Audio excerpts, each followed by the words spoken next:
we're here in an area that we've found.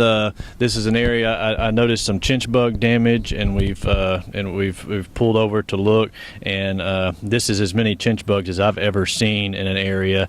Basically, you look, chinch bugs are looking for drought stressed grass, so you might think there's just a dry spot in your yard, and more than likely that is where they start. It's usually up next to the concrete because that heat radiating off that concrete stresses that grass.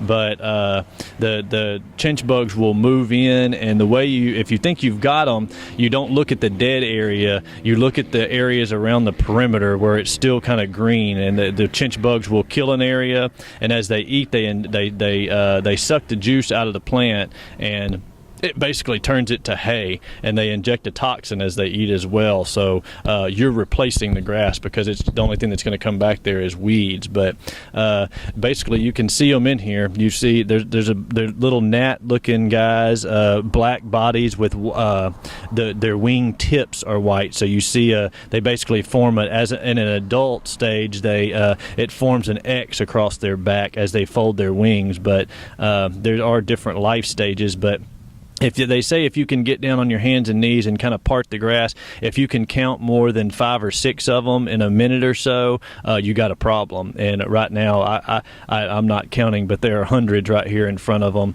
and in front of me. And the reason this is a place I know they always come because we're only standing on about 6 inches of dirt, and underneath it is a big concrete pipe, so there's not much dirt. The grass isn't real healthy because of it just doesn't have that extensive of a root system because of that lack of dirt. So this is a place that a chinch bug is going to show up first to every time. We didn't have any rain. We've had a fairly wet year, but it didn't rain about 3 weeks in July, and so this grass got drought stressed, and these chinch bugs showed up here, and they are doing a number on it.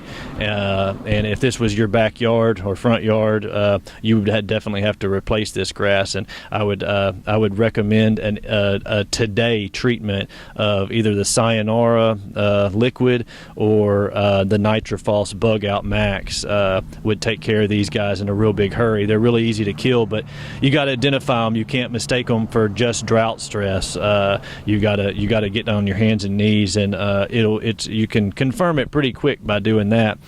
Some people say if you stick a coffee can in the ground and fill it up with water, they'll float to the top, or just pour a bucket of soapy water on this area, and they'll come running up out of there as well. But right now, there's so many here that it is unmistakable. So, just wanted to show you a little bit, show you some chinch bug damage in the area, and show you some chinch bugs as well.